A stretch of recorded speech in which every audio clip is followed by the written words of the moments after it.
यदि आपको मधुमेह है तो आपको सभी कार्बोहाइड्रेट से दूर रहने की आवश्यकता है। ये सही है या गलत?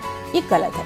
यदि आपको मधुमेह है तो आपको अपने आहार में सुधार करने की आवश्यकता है। वास्तव में कार्बोहाइड्रेट्स शरीर की ऊर्जा और जरूरतों का आधा हिस्सा होते हैं। साधारण कार्बोहाइड्रेट्स जो ब्लड शुगर के स्तर में वृद्धि का कारण बनते हैं, उन्हें खाने के बजाय स्टार्च आधारित कार्बोहाइड्रेट्स अधिक खाएं। फलों का सेवन कम मात्रा में करें क्योंकि इनमें चीनी होती है। अपने शरीर में कार्बोहाइड्रेट्स कम करने के लिए पर्याप्त फाइबर का सेवन करें। एनिमल प्रोटीन्स में प्लांट प्रोटीन और डेयरी प्रोडक्ट्स के मुकाबले कम कार्बोहाइड्रेट होते हैं, इसलिए ये ब्लड शुगर का लेवल ज्यादा नहीं बढ़ाते। अपने वजन को मेंटेन रखें। स्वस्थ BMI बनाए रखने का प्रयास करें। आपका वजन जितना बढ़ेगा, आपको डायबिटीज का खतरा उतना ही अधिक होगा।